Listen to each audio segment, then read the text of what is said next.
Interpretation of the Divine Word.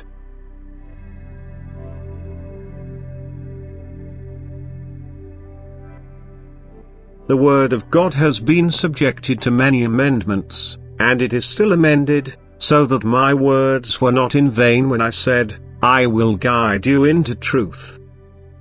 Because I knew that my word would not remain unchanged, and thus I promised to send my Spirit to those who kept seeking the pure truth and made it possible that I could reveal myself to them. But as far as possible I have always protected my word from amendments so that the deep significance of my teachings could be retained. Yet my word was interpreted such that this resulted in misguided teachings, which I consistently fight against by conveying the correct explanation to people. And hence it will no longer matter whether and to what extent the writers of the Gospels were commissioned by me, but solely what you humans have made of the words that were written with the best intentions and with the will to serve me. Even my scribe John could not prevent that the original text was changed by people, that the translations were not flawless and therefore were often interpreted differently. Hence it was possible to give my words, which were preserved in the original text, a completely different interpretation, because they were mainly spoken to my disciples and therefore intended to be passed on. But they understood the spiritual meaning of my word.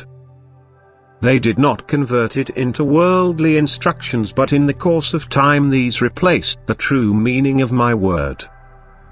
Therefore, in view of the many translations that were carried out during this time, it was not possible to preserve the Gospels in their original form.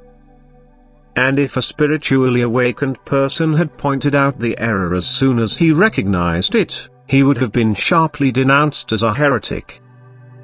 Where my adversary had succeeded in even spoiling the prayer that I myself had taught you, by portraying my essence incorrectly without people even noticing it, he has made good use of their spiritual ignorance and blindness.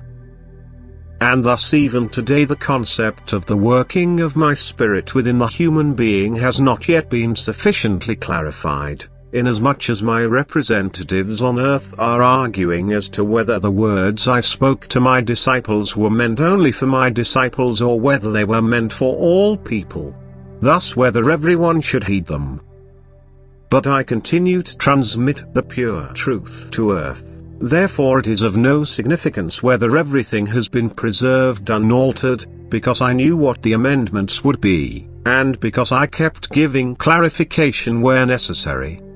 Where the divisions of the churches occurred, which were always based on differences of opinion. The division of schools of thought always happened when my representatives on earth disagreed, when each one believed to understand my word correctly and a dispute ensued as a result. They could not twist my word, but they succeeded in changing its meaning, and thus a number of fundamental words of mine were misunderstood, which resulted in one division after another and finally in the commencement of many sects, each with their different problems, but with not one of their followers knowing anything about the working of my Spirit, or he would have taken the path to me for clarification as a matter of course. And if I want to bring clarity again and inform people of my will, I need to find a vessel which puts itself at my disposal, to which I may speak myself and through which I tell people how I want my word to be understood. Because today the confusion is greater than ever, and every person interprets the word for himself as it suits him. And if humanity is to be given a light, it can only happen by way of inner enlightenment, so that people can be taught by me directly, but then they can also convincingly present their knowledge to other people.